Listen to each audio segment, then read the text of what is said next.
What do we know about Nangong? She is the leader of the group, a siren, great at everything first try, and that's it. After her debut patch, we're left with way too many questions unanswered. What kind of siren has wings? And apparently a real halo? What kind of luck can explain an ability to provide a helicopter ride? How did she get her scars? We could have found at least some answers in Nangong's agent story, if she had one. In the dev talk released a year ago, ZZZ developers have said that they will focus more on developing the connection between various agents and the main storyline. Early second season patches still gave us plenty of separate videotapes for characters that were developed less in Phasen's chapters. But after the version 2.3 and the last agent story, Tales of the Dreamless, 9 new agents were released, and none got their own videotape. Why would agent stories get phased out? What did we get instead of them? Does the lack of these stories hurt our perception of said agents? To start this discussion, let's consider the reasons that players name when pulling for a character in a gacha. In threads about pulling decisions, looks, design, and aesthetics often come first, with gameplay being second. Some players might prioritize fun over power, some power over fun, but it should come as no surprise that in an interactive media, mechanics, regardless of what that means to you personally, get valued higher than a story or personality. Both of these sit third in a list of reasons to pull for a character. When players are asked directly whether the story had affected their pulling choices, some report that getting to know a character made them change their mind from no to yes, and some players admit that the story had pushed them from maybe to definitely. But most still say that the story didn't affect their spending at all. That is, if the players had even bothered to complete the agent story. While we don't have the statistics regarding optional content completion, we do know that enough players in gacha games are motivated by limited currency the most, and if something doesn't give pulls in return, it risks getting skipped or ignored completely. In fact, an expectation to finish an agent story before accessing the main one might even be met with annoyance, which happened in the version 1.6 with Silver Soldier Envy and Trigger's appearances. Both of them showed up in the main chapter, with the game continuing on like you were supposed to know what their deal was. Mind you, both of them got their personal videotapes that are remembered among some of the best stories told in ZZZ. But back during the patch, this unexpected order between an optional story and a main one left players feeling confused and in turn a bit upset. And that's another problem with an agent story as a concept.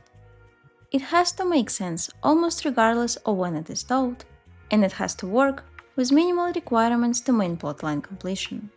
A player who had finished all main chapters, and a player who just picked a tape on random halfway through the Phasen shelf should both be able to enjoy and understand the narrative.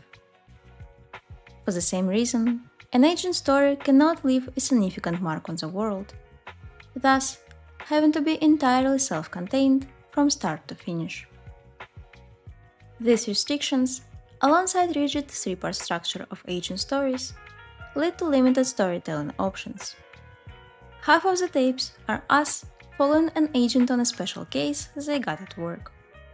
This formula is solid for showcasing how a character approaches an issue, but the story still might fall flat due to other variables. One-sided villain, predictable outcome, or lack of meaningful resolvements can all lessen the player's interest in the story. So another approach to an agent chapter is revolved around their past. Delving into bygone events makes a character truly central to the story, and it is intended to work as an extra pulling motivation for compassionate players. If agent's dramatic background has made you shed a tear, how can you not bring them home? It's no wonder that these tapes are often remembered as great stories, as they excel at building an emotional connection to the agent. But everything has a limit. And by the time we are arriving at the patch with the last agent story, some players have already expressed fatigue from similar tragic plots. It added to an already existing lack of motivation to clear agent stories, whose asynchronistic nature, strict structure, and absence of lasting consequences are supposed to be solved by a new approach of integrating agent stories into the main one. Let's see if it did. When an agent is a central figure to the plot, the story unfolds naturally.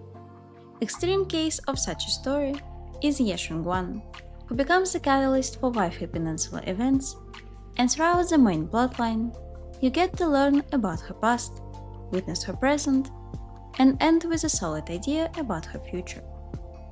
Her story would have suffocated in an agent videotape format and suits the main chapters perfectly. Another good example of an agent story merged into a main plotline is Banyue, whose past actions and present consequences are given a small part during Yeshun-Guan's rise to the Void Hunter. Despite short time, this installment works really well. The circumstances of the looming disaster force him to come clean about his past. The opportunity to repent is presented naturally. The stakes are easy to understand, his actions make sense, and the culmination of his personal growth feels earned. But the same cannot be said about all agents, whose branches got merged into the main one. Similar to Banyue, Dailin and Zhao's characters are presented through the backstories, but both of them are given what feels like 5 minutes of total quest runtime, and the presentation of their stories is lacking. A wall of text or a short comic strip. Both end up having poor connection to the main plotline, and the inclusion of their backstories doesn't enrich it in any way. At the point at which they are told, we have barely interacted with these characters meaningfully, and thus it doesn't feel to me as a player that our relationships are on a level where they could open up about their traumatic pasts. After finishing the main story, you are left wanting more, but neither Dailin nor Zhao get any kind of further character development. In fact, Dailin later makes a point of showing that she still doesn't trust us, which makes her previous heartfelt moment feel cheap. In trust events, her character gets even more confusing. In one interaction, she is shown being distraught by her customer service job and her special power, hearing voices of the dead, both being too noisy and demanding. But in the next event, she gets upset at you suggesting that she needs some herbal tea to feel better. Following that, Dailin gets annoyed that you try to tie everything about her back to her job. Can't she just enjoy some time off? She describes her attitude to life as a bit of acceptance mixed with a touch of numbness, a hint of letting go, and a dash of indifference. And while it is a cute line, it still feels like she's keeping us at arm's length and doesn't intend on letting us know who she really is. Confusing character like her would have benefited if not from an agent story, but at the very least from a dedicated event. Idhari, for example, was quite a passive character in the main chapter, but she got a personal event focused on uncovering her past and healing her traumas. This event functionally fills the missing agent story spot, since it is accessible in Redo Chronicles for players that weren't available during its run. The same structure is then repeated for Angels of Delusion, where a main chapter on Corfo and Old Dream is focused more on Arya, while an event, A Harmony of Delusions, deals with Sona's insecurities. Naturally, you would expect the main event from Nangong's debut patch to feature her, since we are not getting an agent story and she is not developed that well in the mentioned Faison chapter. But all the dialogues with Nangong in the Hotpot event are quite mundane, and just confirm what we already knew. She has a lot of connections and is business savvy. Let's not stop there, and see if maybe trust events will help us understand Nangong better. In her trust events you will help Elfie to upsell old radios, come up with a new drink flavor for Teen Master, correct the forecaster's choreo, come up with a marketing trick for the herbal shop, and support local fortune-telling business. You can see the pattern, right? I liked the small shop adventures, but I believe that they are more suitable for a mid-patch event rather than Agent Trust. Despite multiple Nangong's appearances, it is undeniable that after finishing Angels of Delusion chapter, pulling for her and raising her friendship, I still know way too little about her. Nangong's visual design is strong and intriguing, but this intrigue is wasted when left without any related stories. Even Arya and Sunna's Trust events do a better job at uncovering details about Nangong's life. In Sunna's Trust event, you learn about Nangong's strained relationship with her mother. Casual, less lore-heavy Trust events are not a problem on its own, but when the story doesn't satisfy my curiosity about the agent, I expect at least our friendship to pay off. But the quantity of Trust events had got down significantly since release. First patch agents all had from 12 to 14 Trust events, but starting with Jane, that number had got down to 6, with some agents having as little as 5 map encounters. Rina, for example, has similar structure of Trust events to Nangong. Most of them are related to her job as a maid, but with as many as 14 of them, some details about her are bound to sneak into the conversation, from costume specifics to her bamboos. With quantity of Trust events halving, the quality doesn't make up for the loss. The situations are becoming less unique.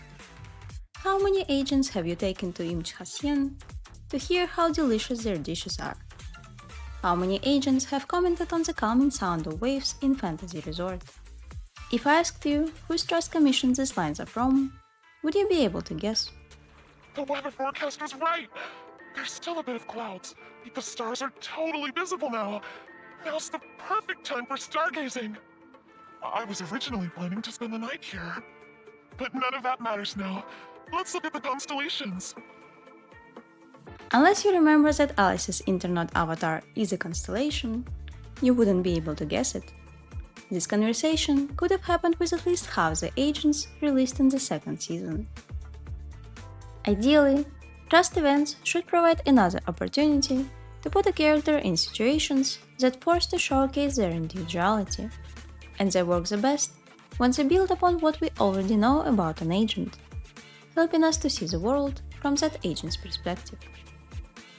One of the best Trust events, in my opinion, is one of the triggers invites to Lumina Square, where we help her test tactile paving.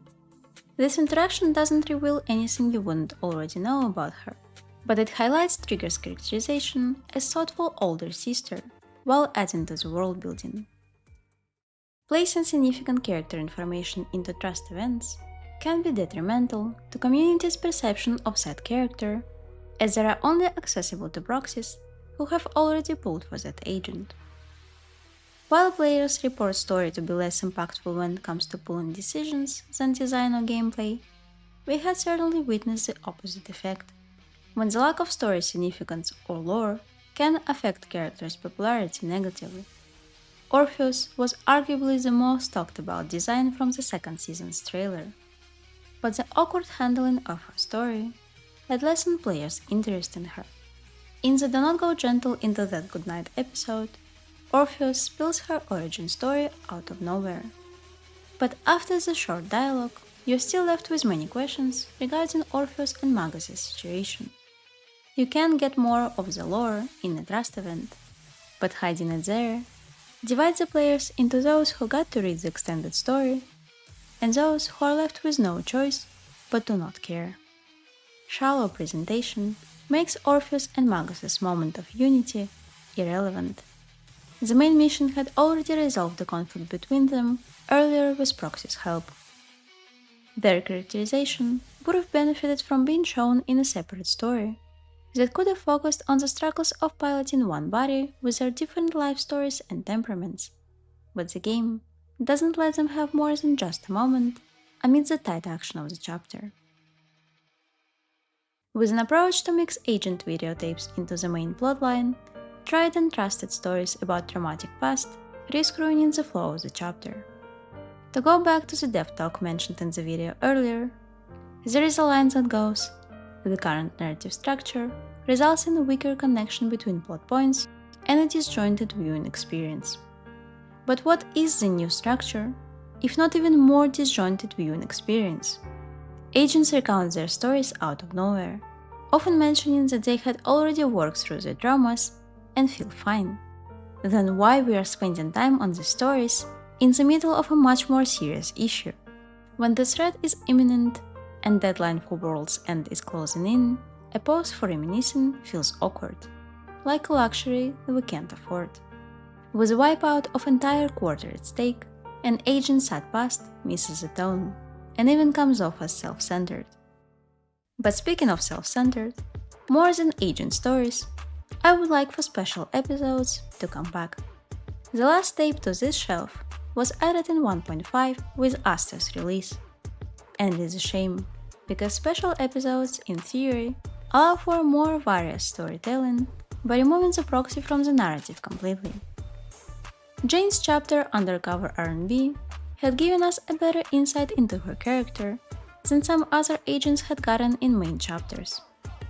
The removal of the proxy gave more room to characters' interaction with the world around them, which helped build not only Jane, but criminal investigation team and again as well.